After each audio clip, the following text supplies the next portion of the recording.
Em 2026, a Honda anunciou um prejuízo de 18 bilhões e meio de reais. A Porsche, um rombo de 1 bilhão e 100 milhões de dólares. Duas gigantes, com mais de 100 anos de tradição, e ambas sangrando dinheiro. E o culpado é um carro que você consegue carregar na tomada de casa. A indústria automobilística está vivendo sua maior transformação desde o Fordismo. E hoje, nesse vídeo, a gente vai entender por que fabricar um carro elétrico não é só trocar o motor, é reinventar toda a cadeia que leva um veículo desde a mina de lítio até a sua garagem. Toda empresa funciona com uma grande receita. Você coloca ingredientes como o aço, o plástico, a mão de obra e a informação. Passa por um processo de transformação e entrega um produto.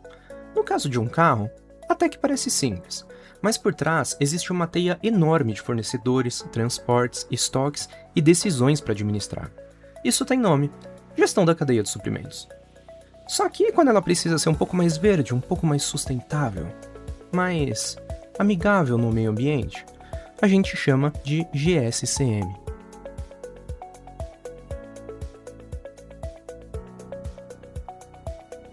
Um motor elétrico tem cerca de 90% a menos de peças móveis do que um motor a combustão. Isso é bom, né? Menos peça, menos complexidade, menos coisa para dar errado. Só que aí mora um problema, porque enquanto o carro a combustão depende de aço, alumínio e plástico, que o mundo produz há décadas, o carro elétrico depende de lítio, cobalto e níquel. Esses são minerais críticos, concentrados em pouquíssimos lugares do planeta. Boa parte do lítio do mundo vem de uma região chamada Triângulo do Lítio, aqui na América do Sul. E o cobalto vem principalmente do Congo, lá na África. E aqui a complexidade dos dois mundos se inverte. No carro a combustão, o desafio fica na fase de uso: a manutenção, a troca de peças, óleo, escapamento. Quando acaba a vida útil do carro, a sucata é fácil de reciclar. Já no carro elétrico, a montagem é mais simples, mas a complexidade migra para as pontas, na entrada, com a mineração de lítio e cobalto, e na saída, com o descarte das baterias. É como se você trocasse um problema mecânico por dois problemas químicos. E a Honda e a Porsche? Elas apostaram alto no carro elétrico puro, mantendo ao mesmo tempo as fábricas antigas de combustão rodando. O resultado? Custo em dobro, margem esmagada. Os especialistas chamam isso de ambidestria organizacional, que é tentar tocar piano com uma mão e bateria com a outra. Enquanto isso, a Toyota fez o contrário, apostou nos híbridos, ancorada no lendário sistema Toyota de produção. Enquanto a infraestrutura de recarga não amadurece, resolveu vender carros que usam gasolina e eletricidade, controlando fortemente a gestão de demanda, e ela manteve o lucro. Em 1942, o economista Joseph Schumpeter descreveu o fenômeno que chamou de destruição criativa, que é quando uma inovação destrói, literalmente, o modelo de negócio antigo. E é exatamente isso que está acontecendo. As empresas chinesas como a BYD e a CATL não entraram no jogo para competir, entraram para reescrever as regras. Hoje, as montadoras mais tradicionais dependem da CATL para comprar as baterias e elas acabam ficando numa posição de extrema vulnerabilidade, essa que nunca existiu antes na história do setor automotivo. A BYD conseguiu controlar a cadeia de lítio inteira, da mina até o carro na concessionária. E como curiosidade, ela abriu uma fábrica em Camaçari, na Bahia, no ano de 2024, e isso ajudou muito a encurtar a cadeia dentro do Brasil. É costume pensar no carro elétrico reduzindo emissões de gás carbônico, sendo verde, mas nem tudo são flores. E o problema é justamente a bateria de lítio, porque quando a vida útil de um carro a combustão chega no seu fim, o motor ainda consegue virar uma sucata, o ferro pode ser reaproveitado, o plástico reciclado.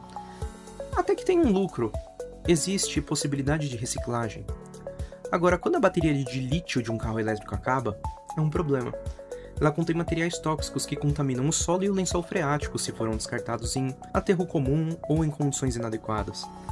Aqui no Brasil, a gente até tem a Política Nacional de Resíduos Sólidos, e ela prevê regras para descarte de baterias, mas a infraestrutura ainda não existe na escala necessária. Uma possível solução é o que a gente chama, na gestão de operações, de logística reversa, que basicamente é o caminho de volta do produto. E para carros elétricos, esse caminho, no mundo inteiro, ainda é um abismo, e a empresa que resolver esse quebra-cabeça vai dominar o futuro. Agora um ponto que quase ninguém comenta, o lado social. O setor automotivo brasileiro emprega centenas de milhares de pessoas, principalmente aqui no ABC Paulista. E muitos desses empregos são em usinagem, fundição, montagem mecânica, funções que não funcionam de forma tradicional na cadeia do carro elétrico. A transição energética, se mal planejada, pode virar uma transição de desemprego em massa. A solução passa por requalificação, ensinar os trabalhadores a lidar com toda a tecnologia e eletrônica embarcada, todos os softwares de ponta, entender baterias, manutenção elétrica, mas tudo isso exige planejamento, políticas públicas e exige começar agora, no hoje. No fim das contas, a pergunta não é mais carro elétrico ou a combustão? A pergunta real é: quem vai dominar o ciclo completo? Da mineração ao descarte. Porque vender carro, qualquer um vende. Gerenciar um ecossistema de minerais, baterias, software, reciclagem e pessoas? Isso já é outro jogo. E é esse jogo que a Honda e a Porsche estão aprendendo a jogar. E a Toyota joga com cautela. No entanto, vale notar que a China já está ganhando. A revolução automotiva não está na garagem, e sim na cadeia de suprimentos.